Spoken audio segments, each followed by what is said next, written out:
Hey guys, Sneaky Snake here, brothers in arms, World of Warships, and today's video we're going to take a look at an excellent game that I had in the Montana, the Tier 10 American battleship. I'm divisioned up with my buddy from ZR, your GRE Score, and he's playing in the Des Moines, the Tier 10 American heavy cruiser, and we're playing some domination here on the map, Haven. For my captain skills, I have Preventative Maintenance, Adrenaline Rush, Superintendent, Concealment Expert, Basics of Survivability, Advanced Firing Training, and Expert Marksman. And for my equipment, I have Main Armaments Mod 1, AA Guns Mod 2, Gunfire Control System Modification 2, which is the unique American one, Damage Con 1 and 2, and Concealment Systems Modification 1. So the Montana here in World of Warships. Why am I featuring this replay? Well, the title of this video is Big Time Playa. And, you know, this is just a nice carry. This is about as quality of Super Unicum gameplay as you're going to find.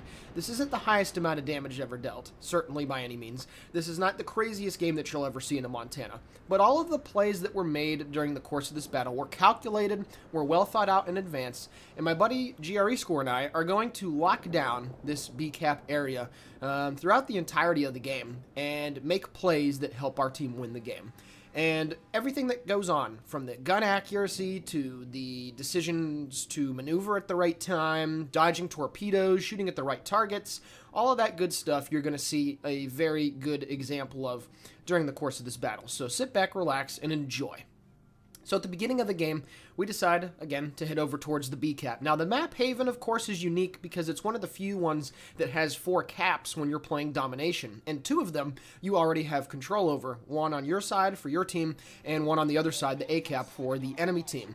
And the B and C caps are actually quite contested. It's a lot of close-range combat, at least for high tiers.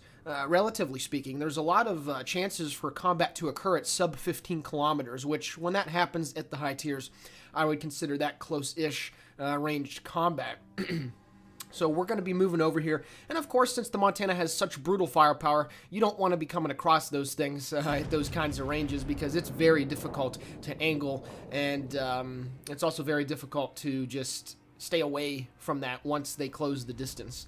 So you can see my first salvo of the game going way downrange at the enemy Iowa. The salvo looked pretty good. Only 1 shell hit, but it's a Citadel. So I already knew very early on how this game was going to be. And whenever 1 shell hits and it's a Citadel, that's still technically a good salvo. 13,500 damage. And that Iowa is speeding up to get out of the way. Now, I do send another salvo down range at the guy, Lord H. Nelson. You can see the enemy team has a Zao to the west on the G2 line just getting spotted, and there's also the enemy Montana that's moving to the south in that same grid square as well. The next salvo going down range only gets 1 penetration, but still does about 4,400 points of damage, so that's A-okay. So you can see the bulk of the enemy team moving over towards the sea line. This is a pretty common occurrence to happen where you get both teams kind of working clockwise, where the enemy team is trying to move to the east and we're moving towards the west. And then what happens, it creates a diagonal fight for both of the B and the C cap, right in the middle of the map along the diagonal. So, you know, this is pretty standard stuff that you see here on this map. And oh my goodness, if you guys didn't catch that, Pulio's Montana just obliterated the Edinburgh for full health. So we've already seen quite a few hefty salvos going down range here. And if you also saw, the salvo that I tossed down range at the enemy Kurfürst did over 30,000 points of damage with no citadels. I think I had 7 or 8 penetrations. And that's something that the Montana is just so darn good at. It is just such a reliable ship on the broadside of just obliterating enemy ships. And of course the Yamato can do the same thing, but I mean, look at that guy. 32,000 without a Citadel. That is insane. The 12 guns certainly do come in handy sometimes, more so than just the 9-gun design on the Yami. Anyway, looking for a shot here at the enemy Chungmu, who did capture the sea objective. My buddy Halcyon right now is radaring that guy, so we are getting him pushed off the cap. And at this point, you can see the enemy team does have control of A and B, of course, and they are moving a ship down in towards the sea cap. So, you know, shortly here, it's not going to be looking too good for our team as they're going to have 3 of the caps. You can see a friendly Hipper in F6. The eastern end of F6 is sitting bow on towards the cap. And I'll be honest with you, he's not going to be living for very long, where the bulk of the enemy team has all their firepower pointed that way. Pulio manages to get another kill, which is really nice. However, the position that I've put myself in here is actually pretty nice. You can see I do get detected as, well, now I'm undetected because my gun bloom went down. And what I'm trying to do is maneuver into a position to get shots on that enemy Montana. Now, of course, the Chungmu is retreating to the north, last spotted in Echo 5. So I'm swinging my guns to the left side, and my ultimate intent is to put myself in G5. And I was telling him, Halcyon at the time, hey man, I'm going to get my guns turned to the left so I have a much better angle to work with, and I'm going to try to get into the B cap because we don't have any friendly destroyers down here, and both of us are going to have to make this play at some point. So you can see we're losing 412 to 431. The friendly Hipper did kick the bucket. We do have a gearing that's trying to contest the C cap, but of course there's still plenty of enemy ships over there, so we do have to be careful. And now you can see here I am making a slight mistake. I am providing a broadside to the Montana, but I do go undetected every now and then, utilizing the islands that are there to shield myself from line of sight. I do get detected, of course, because now I am in the open and shooting my guns. I get a pretty decent salvo of 6K there on the Zal, but I was already turning to the right and slowing down. And also at this point, I'm not only going to dodge the salvo from the Montana, but because I decided to slow down, those enemy torpedoes that are just off my bow have no chance of hitting me. So that entire salvo misses, well, a couple bounced, I guess, from the enemy Montana, and now I'm going to miss all of the torpedoes that are coming my way as well. The Chungmu actually decided to double back and move a little bit to the east, and that's why those torpedoes came in at a slightly funky angle, but that is a-okay. So I got one more salvo out at the enemy Montana, which unfortunately does literally nothing, but now I'm going to be able to get into the B-cap. Now I've worked out an angle where I can get some broadside shots on the ships that are to the north of my position, to the northeast on the compass, if I want to. So it's 394 to 506. At this point, it is still not looking too good for our team. However, I am going to slide onto the B-cap here real quickly and secure a nice assisted base capture. And then right here, oh boy, this enemy Des Moines is almost full broadside. He is trying to turn away. Shells are going down range. My buddy Halcyon is also opening up on him as well. More shells fall in. There we go. 11,000 points of damage.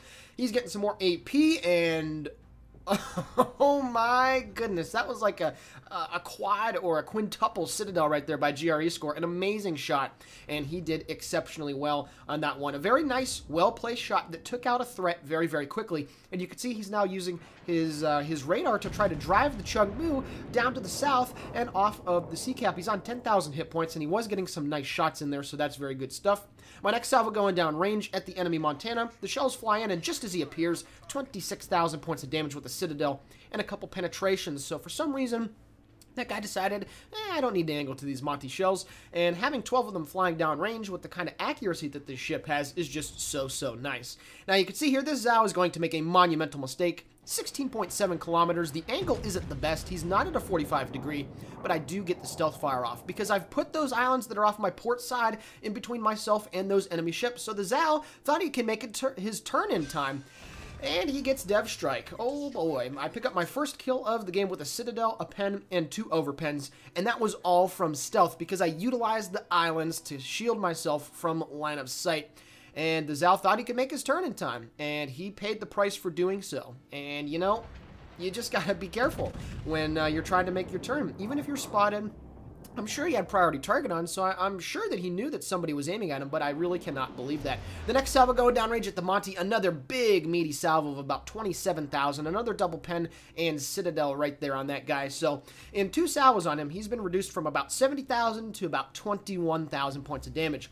However, at this point, the reason why I decided to turn to the left is because I figured, well, the Chungmu is probably backing up and looking to send some torpedoes down the gap that's just to the right, as you can see as I look back. However, I also realized that the enemy Kurfürst is pushing in as well, so I'm actually angled pretty well to both of the battleships. The Montana a little bit less so than this Kurfürst, but at least, you know, I'm trying to mitigate the potential damage that could come in at me. And you can see right there, 12,000 in the superstructure. The shells that hit the belt didn't do any damage, but because he hit me in the superstructure, of course, he did quite a bit. Now, at this point, I have a very critical play to make. Do I turn to the right and provide my full broadside to the Kurfürst and to torpedoes, or do I provide my broadside to the Montana? And when you ever have a choice between eating torps or eating a battleship broadside, you always want to turn away from the torpedoes because they are guaranteed to make you use your damage control. And right there, that guy had a poor salvo, only did 7,700, and I focused completely on trying trying to dodge the torpedoes, and my salvo in return does 16,000 points of damage to him.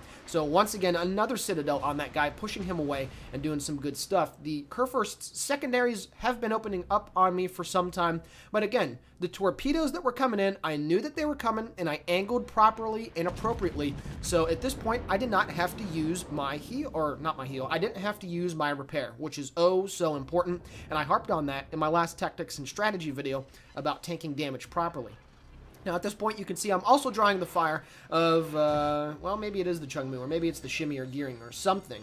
More torpedoes are coming in through the gap right here, so now I have to slow down and turn to the right, but be careful not to overturn. This next torpedo is going to graze along the paint on the left side of my hull, but once again, I dodge another set of torpedoes, and I am letting this fire burn. There is no reason for me to hit the R button right now and put it out, because there are probably more torpedoes afoot. So at this point, I told Halcyon, all right, man, I'm going to circle back around, I'm going to about face, and I'm going to try to make it back to the same position that I was in about 5 minutes ago when I was pushing into the B cap. You can see that he's still sitting there at the corner, holding down the fort, trying to get some shots in. You can see he's shooting at the enemy Kurfürst. However, my rear turrets are able to go, and just look at that accuracy. He's not going to live from that. I pick up my second kill of the game, and I'm up to 179,000 points of damage. This is our buddy Pulio in the Montana, gets yet another kill. He's been having a very good game, if I must say so. It's now 742 to 482, so at this point, the game is, you know, it's ours to lose. The enemy team still does have 3 destroyers, however, while we do not have any. So it's not over, but it's certainly looking a lot more tenable than it was about 5 minutes ago. I got my full broadside out here at Laura Nelson, who is about into me, and besides a little bit of shoddy accuracy, 2 shells ricochet, only 2 pen, and I do about 2,200 points of damage. So far, maneuvering around in these tight spaces in the B cap, just thinking to myself, where are the torpedoes coming from? And who are the ships that are providing the best possible broadside for me to punish? And you can see here, I'm turning in for King Jacko's long-range salvo, as I'm about to dump one downrange at him as well. So his, the majority of his salvo comes in, and literally no damage, because I angled properly and it hit right at the top of the belt armor and just did nothing. My salvo falls in, however, and I know exactly where to shoot. 13,000 points of damage to almost put me over 200k. And now I have a decision to make. Do I turn to the right and go around the island, or do I turn to the left? And at this point, I decide to make my turn to the left. Now, of course, you can see last reported position, 2 enemy DDs, the Shimakaze and the Gearing, I believe, or maybe the Chungmu, were last spotted in Echo 6. So I'm figuring that they're going to be dropping torpedoes. So once again, I'm just going to continue my turn here. I know I'm going to be flashing my broadside to one of those enemy Montanas, and I don't care, because the torpedoes are going to be much more of a threat. And unfortunately for the enemy DD, unfortunately for me, he gets a little bit too close when he was trying to drop his torpedo. So now I immediately have to turn in. And what you want to do to torpedoes that are at short range, you want to turn into them. At 5 kilometers, it's going to take me a bit to get this guy turned over, but I'd much rather turn into torpedoes than try and turn away. I pick up the Confederate as I deal the last bit of damage to the Shimakaze for my 3rd kill of the game. You can see the torpedoes do finally get detected. They do show up rather quickly. The Shimakaze only launched 2 salvos of torpedoes, and once again, I'm going to dodge more of them, as one of them just scrapes off the starboard side of my ship. And now I'm swinging my rear turrets into play to shoot at the 2nd enemy Montana. There we go. The shells are going down range. The dispersion looks very nice again. They fly in, and there we go. I get a Citadel, pick up high caliber. My 4th kill of the game has been secured. We're now at 983 points, and this game is about ready to be over. So with 6:43 left in the game, we have finally secured it for our team. And any second now, we are going to point the enemy team out, and that will be the end of a fantastic game.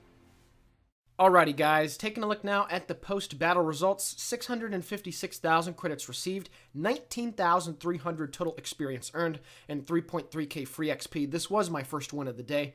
I picked up Devastating Strike, Confederate, and High Caliber, dealing 222,000 points of damage off of 66 shell hits. I sank 4 enemy ships, had 6 citadels, 3 base defense ribbons, and 1 assisted base capture. And unfortunately, this is the only screenshot that I took of the game.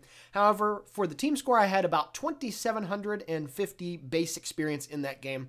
And then my buddy Halcyon actually finished in 2nd place with about 2,100 base XP. So he did very well, I did very well, and we helped carry our team to victory Also, that enemy, or not the enemy, the friendly Montana that was on our team, I saw at least 3 kills out of that guy. Maybe he had some more. He was doing some work over there as well. So between the 3 of us, we made sure that this game was not going to end in defeat for our team. So I really hope you guys enjoyed this replay. I know we just featured the Monty last week, but I just wanted to show you guys this one because, you know, this is what I do. This is how I play the game. Getting good long-range salvos, getting very nice meaty salvos on the targets that need to be punished, dodging torpedoes due to game sense, getting on the caps, just putting yourself into positions where you're going to be able to help your team the most. And that's just by dealing raw damage, getting on the caps, and taking care of business. So this is, of course, the Sneaky Snake for Brothers in Arms World of Warships signing off.